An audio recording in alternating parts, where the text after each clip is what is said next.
Welcome to Asvargia. Quite a relative homebrew stuff. We have a lot of very in progress, in the works, and random stuff that's going to go on. Yep. It's You also Gary, started come about on, 3 Lauren. seconds early, Gary's online. GM. so it's 2:44 in the morning. I'm tired as hell. Fun times! It's 9:44 for me. The fun times of having a GM across the pond. Oh, We should Let's all give- be getting the last player in here soon enough. Hopefully. eventually. Well, as for now, no context as to what we're actually doing. We're just going to go in. So, people that are on the ship, as far as that is known, Bronwyn and your collection of merry creatures, Moon, and Doc, were you on the ship? Miss Emily, Yeah. my character. Randomly, currently, this very moment, fishing off the side, I guess. Probably at the front of the ship, looking out, tapping her face with her hand. It's Now, if there's actual oars, I guess I'd be fishing off the back. probably. But yes, it is. The sun is quite high in the sky at the moment. There's a lot of crew around. This is something you guys are quite accustomed to. You've probably been on this boat for near enough a year now. You guys have travelled a very long way. Yes. Oh, shit. Yes. I better add a year to my age. Because I'm 1.5. Oh, yeah, warning. GM went Yeah. completely. Yeah, you guys don't get context or warning either. That's not how it works. Nope. Let's see, what did I put my character's age at? The reply to you there with that message said we weren't going to be on the ship for long once we start. Whether you were going to No, be on we the had ship this for whole longer before conversation. was a different matter.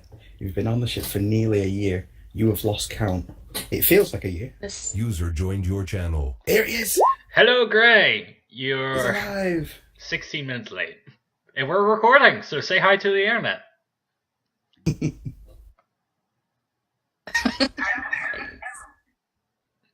We got what sounded like radio chat. Yep. I have to put a shirt on if you put in your video on. Gary's here. hello. Say hi to the internet, Gary. You're being recorded. Hello. Oh, see, now he goes shy. Hello. Might have a bit of a delay. Indeed. Just a bit. As in, Gary. Until he gets into the Roll20, I'm going to keep the team speak up for now.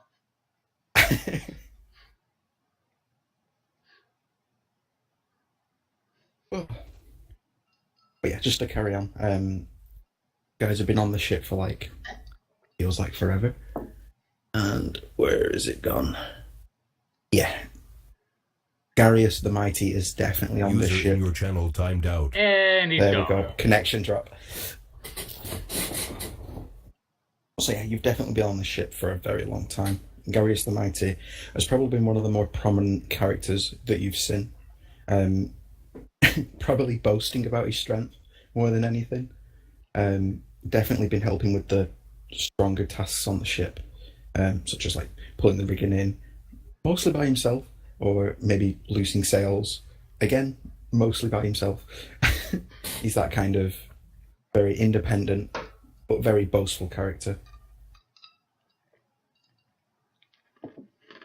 Someone else that does stand out on the ship,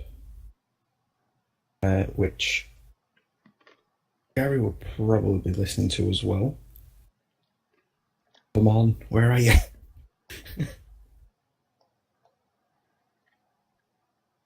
Yeah, I'm just waiting for it to pop up.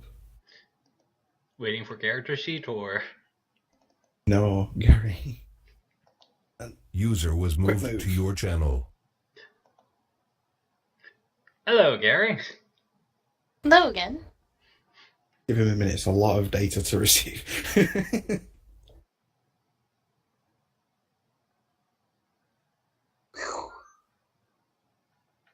Drop the quality. Sorry about that. I got booted off my server for a minute, and should be. Oh good. no, it's fine. Yeah. Welcome. Hello. As you can see in Roll20, several of us have decided to go video for this. And I will be the recorder. This has been the most interesting 5-minute starts for a video yet.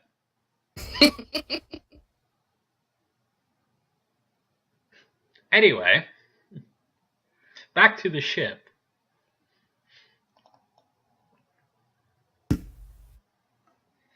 But yes, of course, Garius the Mighty, definitely stood in the middle of the ship most of the day on top, not liking to be hidden under deck.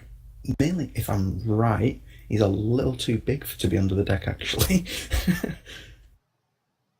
have a look, see. Yeah, just about. Yeah, he definitely has to hunch over, like 6'8", mountain of an orc. And one voice that you guys, the person you've always heard, is one of Uria. She's a tiefling. Hello. Yes, you have Uria. It's a tiefling who normally sings song and generally keeps the crew quite happy and on task, normally through the kind of music that she does. She has a small little lute with her, and it's very kind of hard-wearing clothing she has.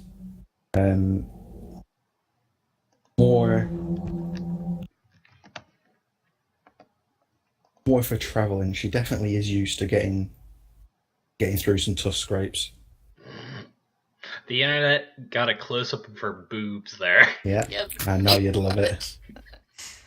Yeah, I didn't shrink the actual image down like a love, normal like, size. She's dressed for traveling in like a skimpy, barely there This- leather. User in your channel timed out. And we've And there's Gary. This is probably going to be a thing today. I'm sorry, internet. She's usually dressed for travelling. This is her sunny wear. User joined your channel. And Gary's back. Right. I like the skull. Yeah. I found this and I was like, yeah, that looks cool. Isn't that most of roleplay? Yeah. Fun fact, I actually had the tiefling bard actually already planned before I found the image. Nice. Which was strangely not like, User oh, in that your works. channel timed out. And he goes again. There he goes again. It's not liking him today.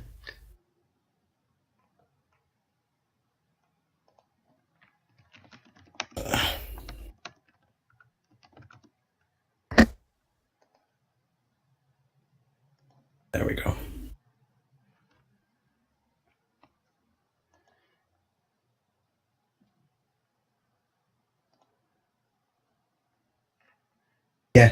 Yeah, actually, you've spent quite a lot of your life on this ship, David. Yeah, that's what I said. Full crap. I'm not a year and a half. Oh shit, I'm 2.5. Happy birthday. What? Doc spent. So not 40 only are you a giant cat, but you're like a giant baby cat. Like you're like my owl is older than you, basically. Well, I'm adult, but yeah. Rough life. Yeah. And there goes Gary. They normally works pretty well on the improv anyway, once we throw him in a bit later. So we will carry on for now. But yes, Uria is that where we get some look. Microwave dinner. I hope Apparently. that'd be my phone. Sorry. No worries. Let's see, secret handouts. Ooh, yay. But one day, singing, and she gets interrupted kind of abruptly by one of the deckhands. It was like, tells the story again.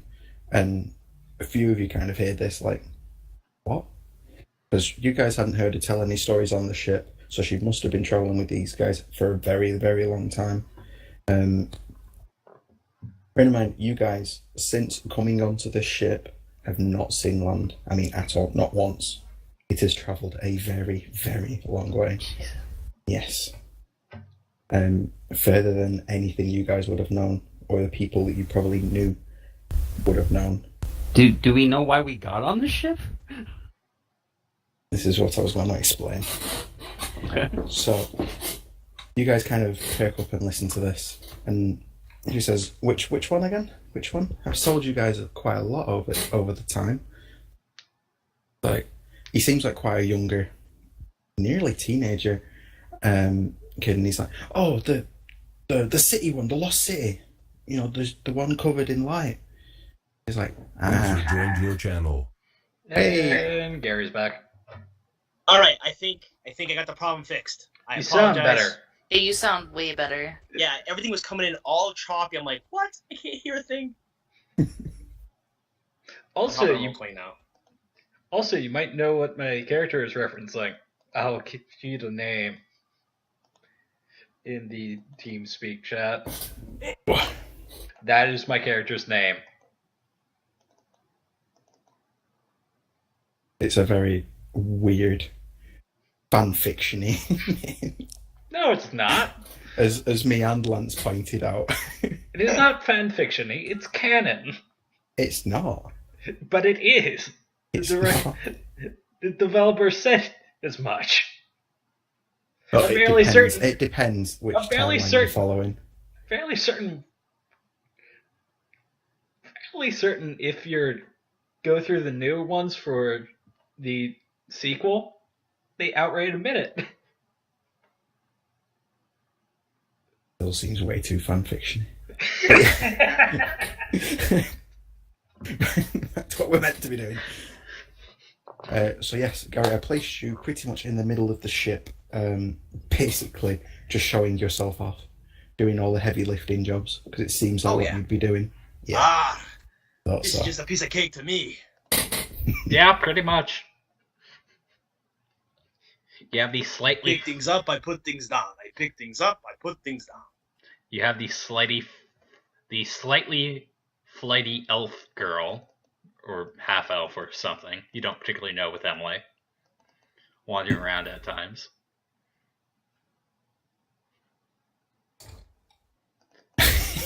Fair enough. But yes, of course, this. I just look at the phone and I just see lads caressing his legs. Yeah, I didn't make a comment about that. I will. I know. But yes, this quite youngish deckhand has come up to Urea, the tiefling bard, and basically asked to retell a story that she's told to these guys before, which over the near year that you guys have been on the ship, so I'd suggest to add a year to your age, you guys have never heard it before. And she goes and she says, the Legend of Asvargia. It's a very, very old tale now. One that, more than a story. Really, do I need to say this again? And there's like a good few ship hands around her now, like, yes, say it. Just do it. And they're all looking at her with this kind of wide-eyed glee. And you see, like, a couple of the older ones, definitely like seniors and supervisors, that kind of role, they kind of don't mind.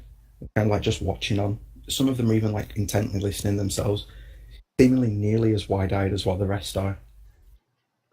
And she says, fine. Yet again, I'll bring up this story that you lot all want to hear. There was once a battle between two very, very powerful people. Some have referred to them as a demon and an angel fighting on account of how powerful they were. But it all came to a head when the demon got the upper hand one day. So the angel used its power and the power of its god to strike down the demon into the heart of a city, trapping it. But the city started to twist and turn into a den, quite similar to hell itself due to the power of this demon. But the angel wasn't content that it had imprisoned this demon, because now everybody in the city was, of course, turned and corrupted.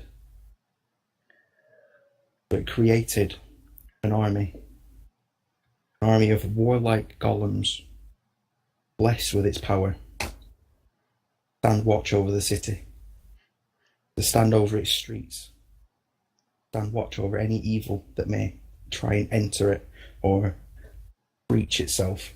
They stood watch for centuries and centuries, eventually fighting back the demons to underneath the city, imprisoning it back to where it should have been.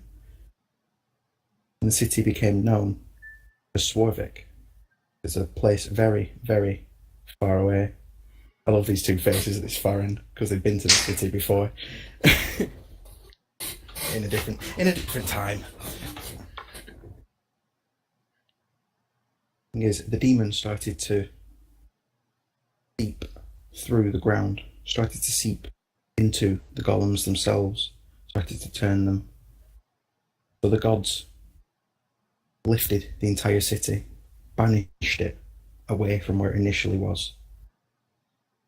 It is said that this city holds an entire lifetime's, entire civilization's worth of wealth, worth of power, promise, magic, technology, far surpassing what we have now. And very, very, very hidden secrets that nobody else could know about. Everybody who is on the ship right now, this seems familiar, yet you could swear you've never heard it before. Except you two, shut up.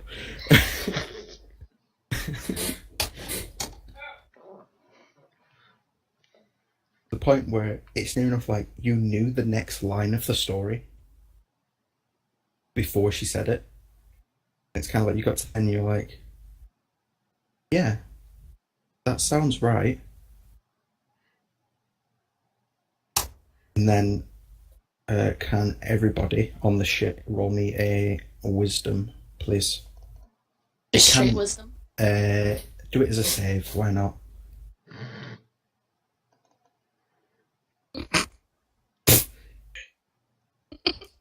Yeah, you already know that.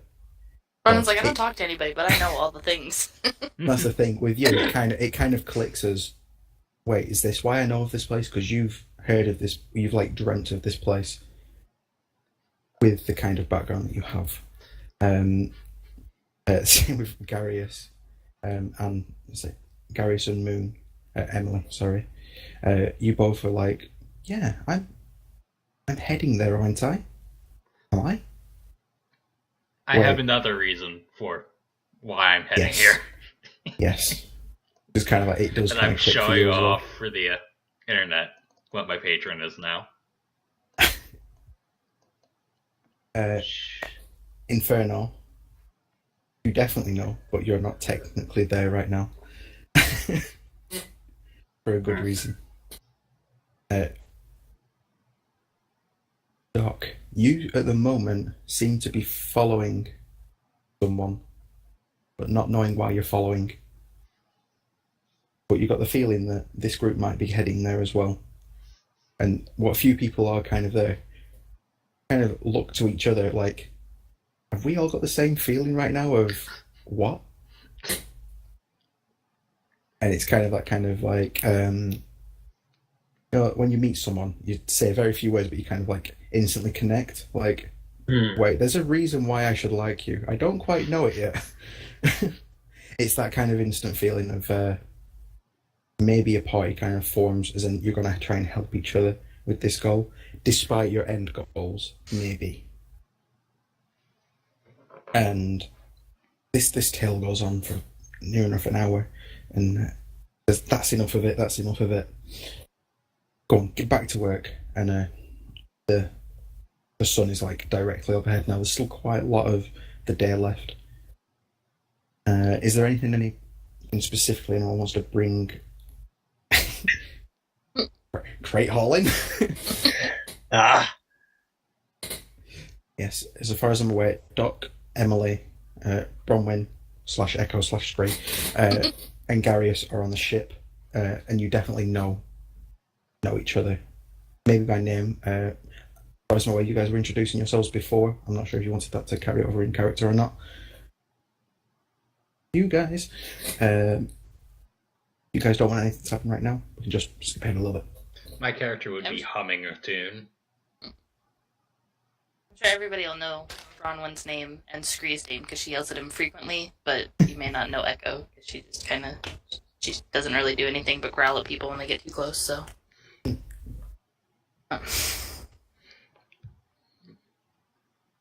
you already know me. You big brute.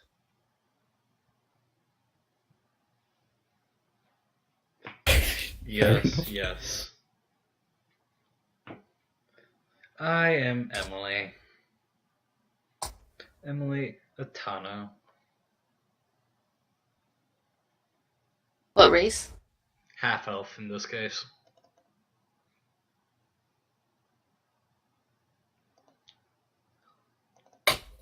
She does have the pointy ears though, so it's kind of hard to tell with her.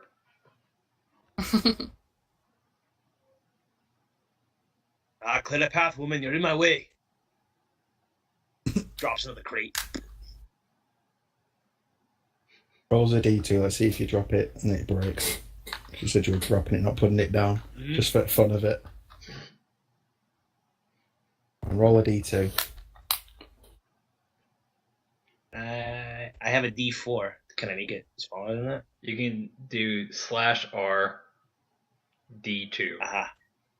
You're going to need a space between the R and the 2, though. The D2. Though. I'm waiting for it to be a 1. Nope. Alright, we're rolling 2. Actually, you need the D2. There we go. It's a 1. Aha. Yeah, you kind of stumble past her a little bit and just drop it. You kind of half kick it on the way down. It goes like a good few feet rolling across the deck. Lands like this last bit. You're like, oh, it's safe.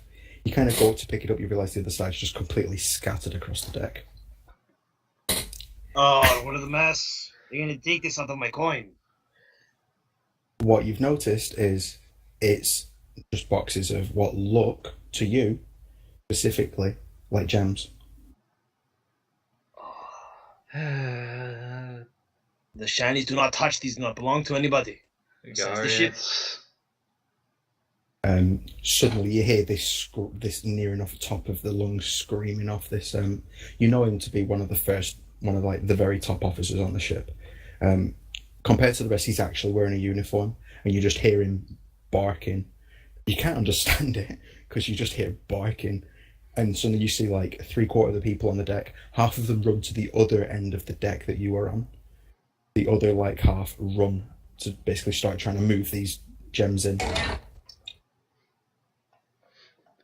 And all the scenes, you see them looking over the side of the boat with spyglasses, like telescopes and stuff, like frantically searching for something. I'll start walking towards one of the lower, like, younger hands with the telescope, asking, You see them bricking it, absolutely bricking it. "May I have a look, good sir?" To one of the lower ones, the normal. Tiny they're just ones. like, no, they're just bricking it. You want to go over to one of like the officers? I want somebody with a spyglass. Yeah, he just kind of brushes you off, like, shut up, like, don't come near me at the moment.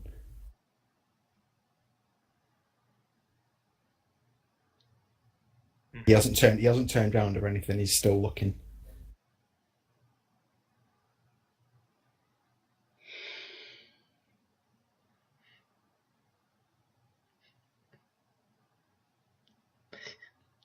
I'm waiting for this reaction. I know he's building it.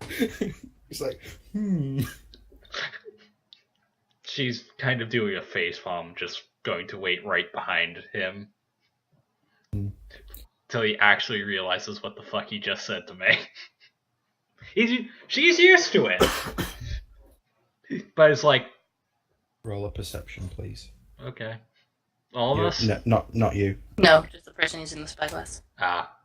And of course, the thing says with advantage.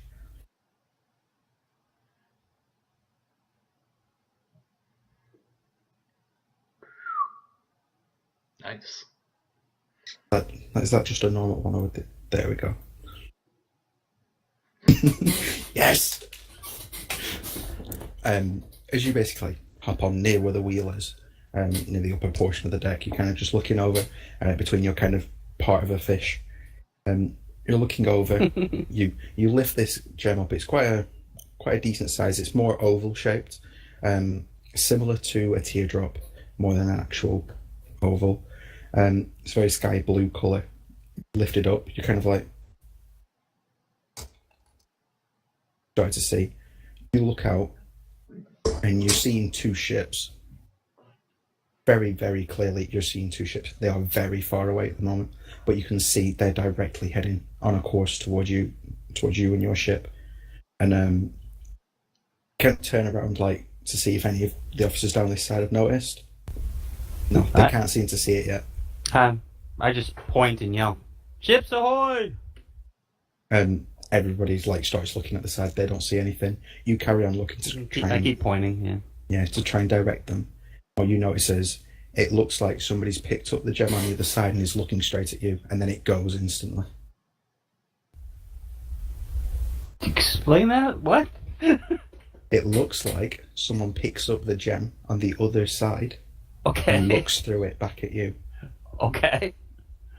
Essentially, it looks like someone's come up to it. You can see their eye looking straight at you. It kind of narrows when they realise they're looking straight at you, and then it moves.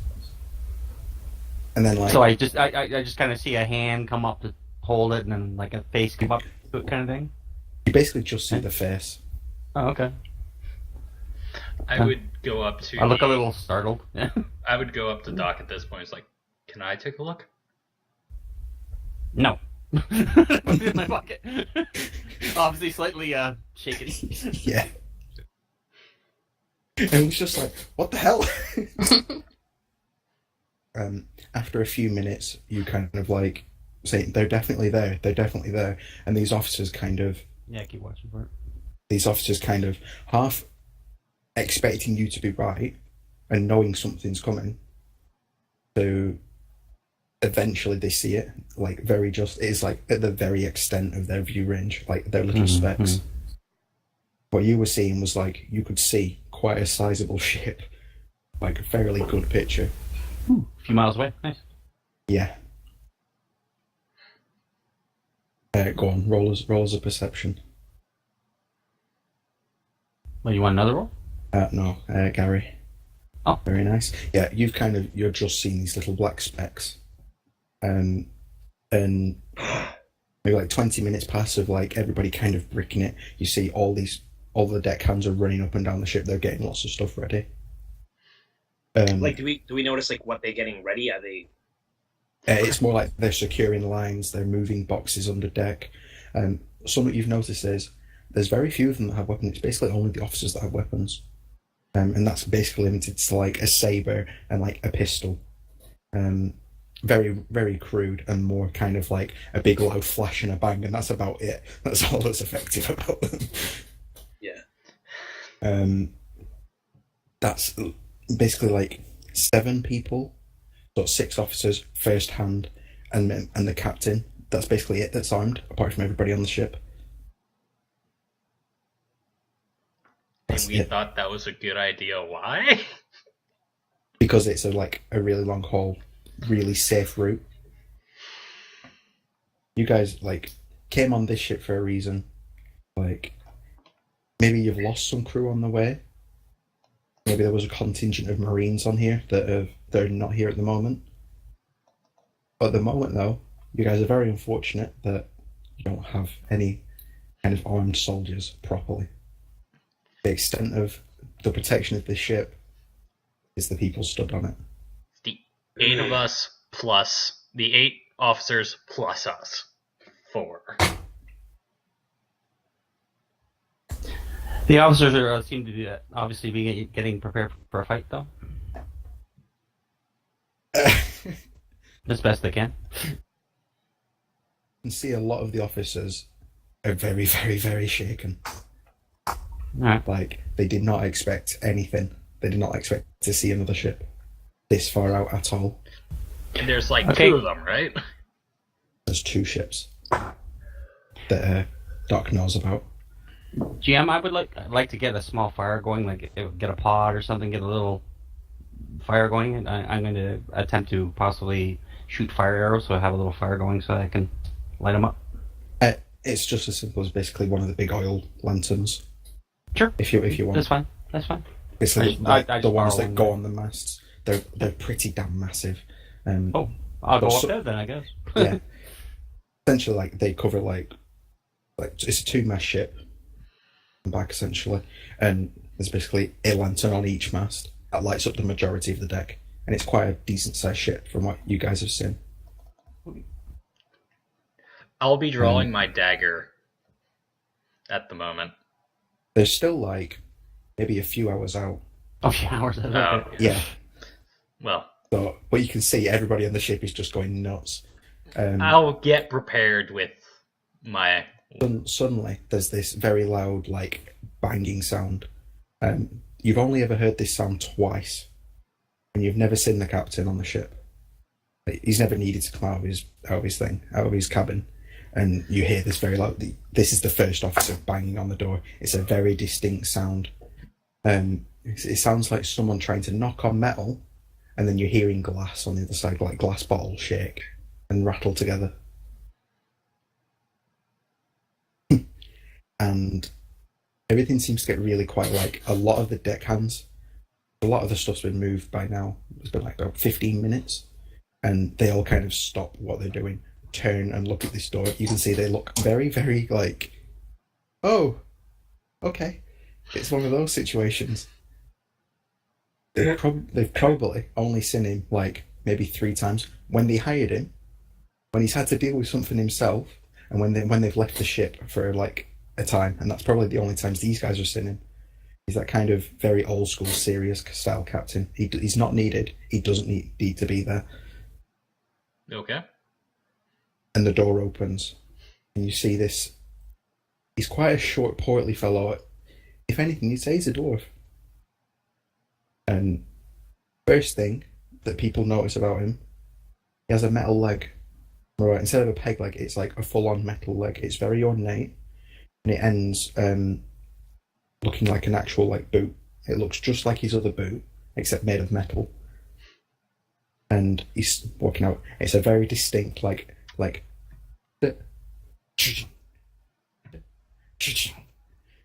time he walks, because like the knees like articulated as well, so like the entire leg moves, kind of like swings it forward, and like the entire thing rattles. And he's walking up this deck. And Bronwyn, are you on deck at the moment with Echo? Mhm. With Echo. Echo. And Scree, but Scree's on my shoulder, so. He has this cane as well. It's quite a thick cane, and he kind of lifts it, points it towards Emily, and says, "Make yourself useful. Can you go get me a drink?" Turns to Bronwyn, stick at you, and says, "Nice dog. What's it doing on my ship?" It's me. Gutsy answer. Okay. Points at his first officer. His first officer like shakes when this stick comes pointing at it, and he says, "Yeah." The thing. If he's not needed to run something, he doesn't do it. The only thing he cares about is the actual ship. If something goes wrong and he's needed, he'll then intervene. Well, there's also a lot of people on the ship too, so. Yeah. Oh, yeah. So he doesn't normally He need doesn't to necessarily. deal with anything. Yeah. I should probably do this. I just He's kind noticed. of like. But yeah, No, you it's lift this cane. slowly. It's just meandering. Right like into usually. right into the first officer's face, The first officer's like, oh, 2 ships. One of the boxes spilled. And the captain's kind of brow furrows. His face kind of scrunches up. You can tell he seems a bit pissed by this. He's like, who spilled the box? I did, Captain. And pretty much as Gary says this, all the crew just turn to him. Like, What? He's at least honest. And as he kind of starts this very, very serious kind of noisy limp towards you, every single step, he's just like, do you have any idea what you've just done?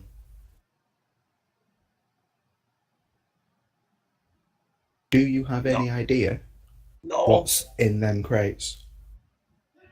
Shiny rocks. Yeah.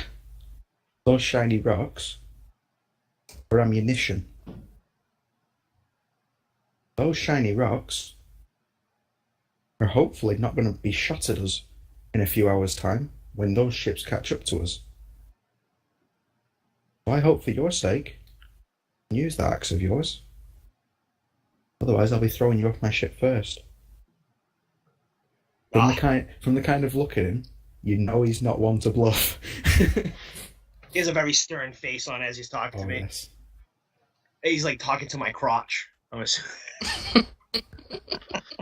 It's kind of like, do you have any idea? And every time he said idea, he's like prodded you in the chest with his cane. Here you go, Captain.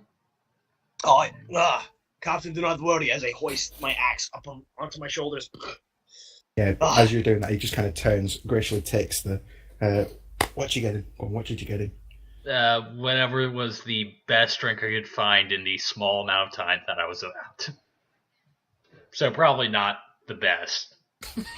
1 for some crap, 2 for tea, and 3 for some alcoholic, 4 for something real strong. So rolls a d4. Not bad. Yeah, you kind of has this quite good whiskey glass, and you kind of pass it to him, and he's like, good choice. Takes a sip, puts it back on the little plate that you have, and he says,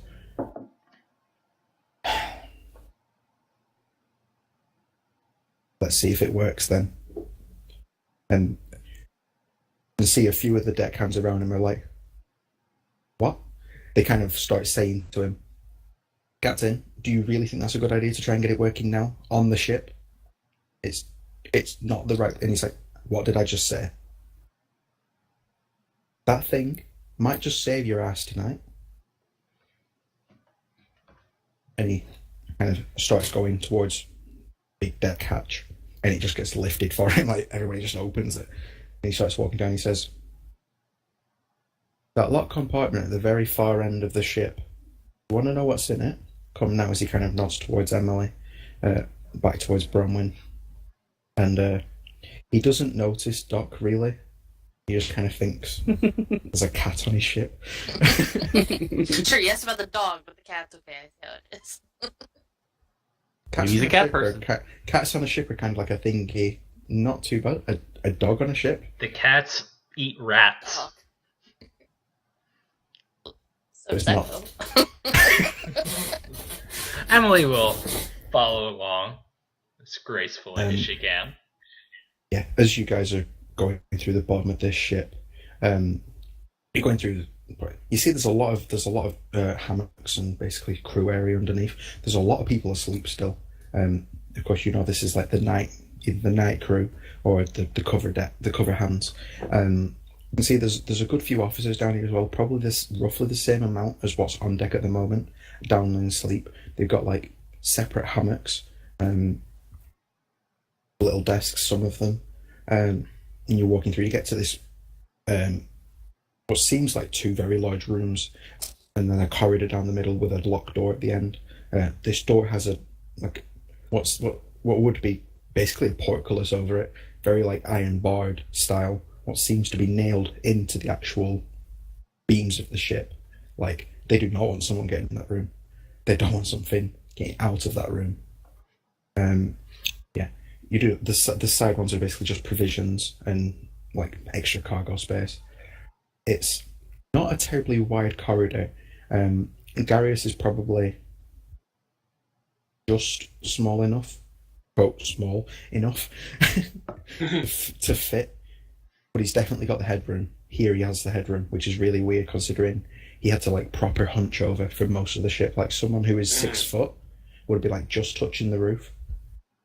And down here, there's like a good 7 feet, nearly 8 feet of room. So I don't have to like hunch my head down a little bit as I'm walking. Nope. And you can basically like lift your elbows up, you know, when you have a chicken wing. You can lift that and you have room with your massive arms. Wow. And the door is the same, literally like the same size. It's like 8 foot by like 4 or 5 foot wide. Captain, this is the best area I've seen so far on the ship.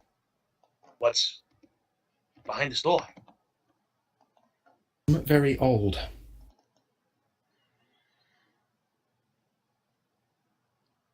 One sec.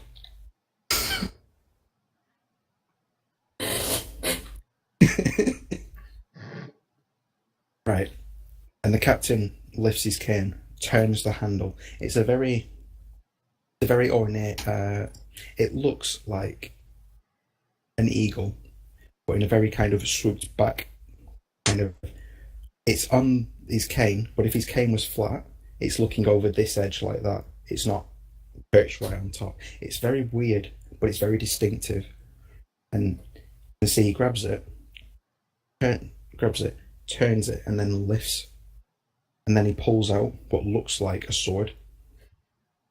But you see at the very base of it, it's got notches round. And then in the center of the story, just slides this sword in, turns it. You hear this very loud clank. Then he grabs one of these iron bars, grabs it, drops his cane, grabs it with the other side and starts pulling. This door is like ridiculously heavy, and he's just about moving it. He stops, bends over, picks up his cane and says, "Big guy, you open it. Everyone else I suggest to get behind him." I do so very quickly. Oh yeah, I grabbed the bars. No problem, Captain. Yeah, it's for you it's a heavy door, and that's saying something. You've lifted heavy things. You start opening this door. It flies open, and it's a very dark room. The captain kind of just pushes past you, and walks into this room. His like sword is still like in this door. I'll follow along quickly. Sword cane thing. Yeah, you kind of just managed to get outside of Garius. Bronwyn is still kind of like mountain of green. Okay, I'm so she's not very dexterous. tall, but she's I'm not dexterous small. enough to just go around. Yeah, which is why I didn't dispute it. And this room, even for you, is a dark room. Let me have a look at something. I have a lot of dark vision. Yes. That's what I was just looking up. Oh yeah. You're seeing what literally looks like a tarp, a big covered pile of something.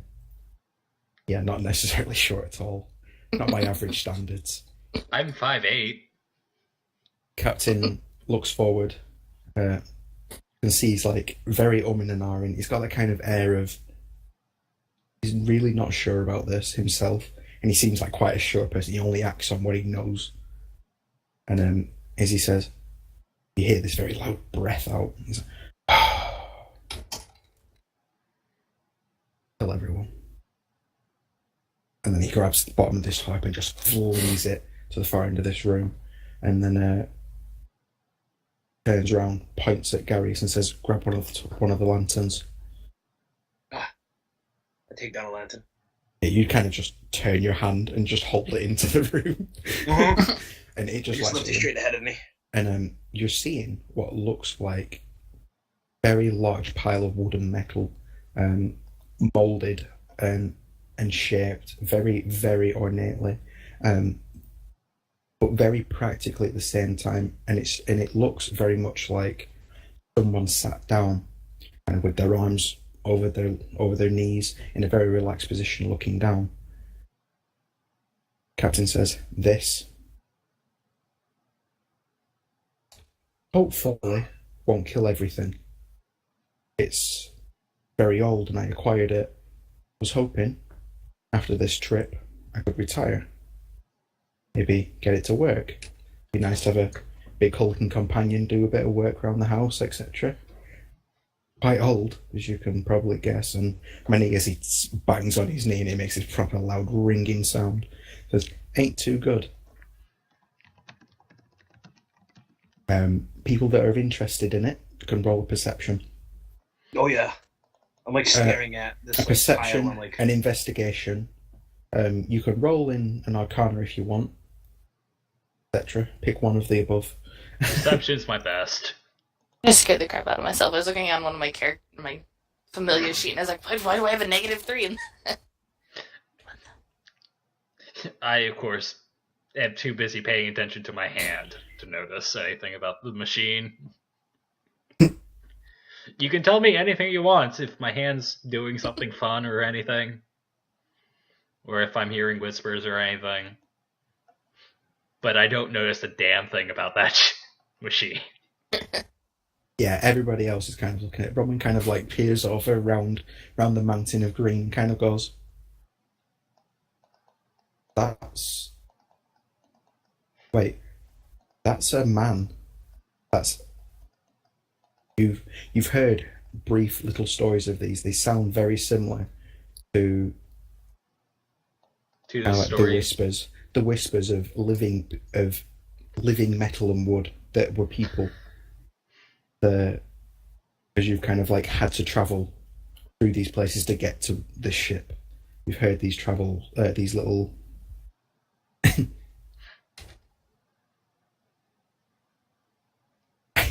Fair enough. We've heard stories of these living soldiers, and that sounds pretty weird, but it kind of makes sense when you're looking at it because it looks very war focused. Captain steps forward, and he has in his hand this small little, kind of like a letter, but it's definitely like looks more like an envelope with something pretty hefty in it. He kind of takes it out of his pocket. He unwinds it, breaks this big wax seal on it, and pulls out this. It looks like a cog, roughly this big in size. It's very roughly shaped, and it's more actually square than a proper round cog, with various symbols such crafted into it. And he walks forward and says, every time we've tried this, it hasn't worked. Hasn't worked in the meaning that it's killed people, or just Hasn't doesn't worked do as in anything. it hasn't woke up. He's supposed to stand up and do stuff. Meant to be like you and me, can think, can talk, can do stuff, can help protect. And from the size of him, you'd assume that he can throw a punch or two. The problem is that they usually have a personality. Not all of them have been known to be very nice, hence why not very many of them exist anymore. If we're not sure if it's going to be safe to do so, Captain, forgive me for speaking out of turn, but is it wise to do this now before he's strictly needed? The thing is, if we wake him up now, we can at least tell him what he's in for, instead of waking him up and then he going berserk on us and helping them. It makes a point. It gives us a chance to either lock him back up down here, if he's really angry, and not have to deal with two problems at the same time. Whatever you as soon as the think is captain wise, says that, I kind of put the lantern down by my feet and I just ready my axe. Well, if you wake him up, I mean, and he's pissed, he's gonna taste some steel. Hopefully it doesn't come to that. Agreed. Don't want to ruin the being of wherever this may or may not Oh, yeah. be. When you've actually kind of like had your little inspections and looked to kind of figure out what it is, you do not. It does look pretty messed up. Like there's big gouges out of the woodwork. A lot of the metal's really like dented, scratched up. Some of it's been torn back to like the wood underneath. A lot of the woodwork is very well done. What you can see, none of it's rotten. A lot of the metalwork that seems like armor and stuff is very kind of worn down, very big gouges taken out of it. It looks very rough considering. And the captain does again this big sigh. Sticks the cog into the centerpiece of its chest, turns it just a tad, and you hear this kind of clicking as if more kind of cogs and gears are turning inside while he does it. And he kind of starts to try and turn, and he can't move it. And he's like, I just can't get it to start. Like, I think it's like a watermill, you know, when one piece connects to the other, the rest carry on going. Mm-hmm. But I can't get it to keep going. And I can't get it past basically this point. Let me try something, Captain, if you don't mind. Yeah, he kind of takes a little step back and kind of bows his head a little bit. I'll take off my left glove, which none of you have seen me do. You see a strange-looking tattoo on the hand as I reach out and try to turn it.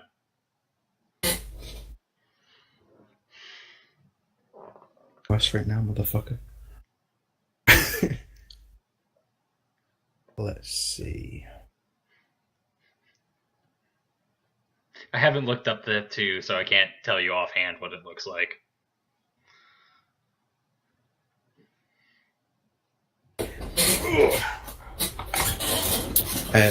You okay, Marsh? Chair's noisy. Yeah, my chair's very noisy. Hence why I try and move very rarely. As you start trying to turn it a bit more, the symbol seems to get a little painful for a minute, like it's trying to fight what you're doing. And this is giving off a bad vibe for you. Like a really bad vibe for you. Like dealing with my patron kind of vibe? Or like your patron's trying to tell you don't. I'll move quickly off. Put my glove back on. As you kind of recoil backwards, like no, fuck no. It see these lines, basically like down its arms, like joining its chest. The ones across its actual abdomen, the ones around this cog. They just seem to kind of spark, and it kind of you hear this, and this really fast spinning and gears turning. You see the centerpiece start to turn, and then it closes over itself like a little hatch, and suddenly this behemoth of a thing suddenly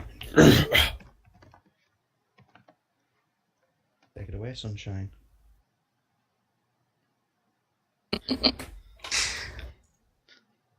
Hello. How are you, Mr. or Miss? Giant scary war beast. Whose sound is muted and or off. I am. Sorry. So yeah, it begins to stand up. Sort of like, if anyone knows the droids from Star Wars, when they're getting out, sort of unpacking, Yes! and reaches its full height of 7'3". It starts looming over everyone. Even the big Mountaineer Green is looking up at it a bit like, it is wider than you as well. Like, definitely. And so it just cocks its head to one side and peers down at the group. Looking. More focused on the captain than everyone else, but still looking at all of you. You guys are kind of like, oh, right. That's the look on everybody's face that I can see. It's just like, okay. My character, Whispered Chin, is like slowly backing away. Yeah. You've got kind of an uncanny kind of reasoning to stay the fuck away from this thing. Oh yeah. Nope. Right away. You haven't probably ever seen before, Bronwyn, is the Echo isn't growling at this thing. Echo's up on the deck, so she wouldn't Really? know. Why? Is Scree with you? Because Scree's Yes, on Scree's screen. with me. Scree's on my Scree's shoulder. not screaming then. Probably chasing the cat around. I wasn't gonna try and bring a direwolf down behind us. Like, it'd be like 3 paces back. You wouldn't even be able to see a damn thing anyway. Actually, it probably would if it ducked. Just look through the legs of everyone. Well, it's But yeah, large, so I don't know how that would fine, work. Well, you'll find that out on deck. But yeah, the captain seems like really wide-eyed. He's like, "Oh, you're awake."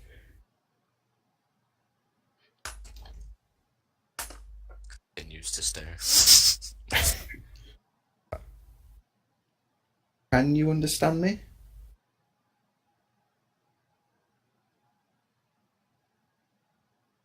Right. Okay. All right, nodded. so the machine is up. Now what? He nodded. By the way, kind of like went, "Yes." They can see it. And you speak. At the moment, I don't care. Oh. Well, I'm glad you don't. And can you help us? We've got 2 ships bearing down on us, and they're going to kill everything on board.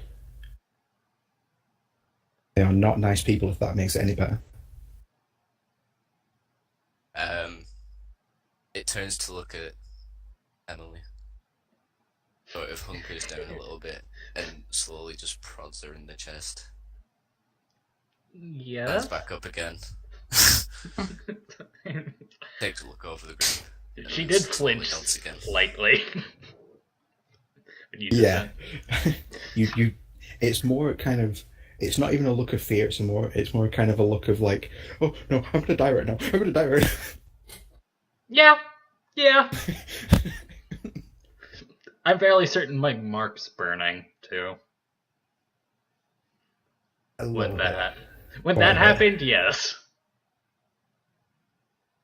It was kind of like it kind of pulsed through your head. Your patron got kind of going, "Run! Don't go near it. Don't let Runs it wake up. backwards. Don't Wall let of it wake flesh. up. That is not good news." My in my head was like, too late. God damn it. But I'm certain you have an actual reason why you. I know why I did what I'm doing, and I know that your character probably has a reason why it's reacting like it is, and I can't wait to find out what that reason is. In character, my character is terrified. what's that Yeah. smell? It's not that. It's Does not the like character- that. It's I really wish I was slightly higher level. Oop.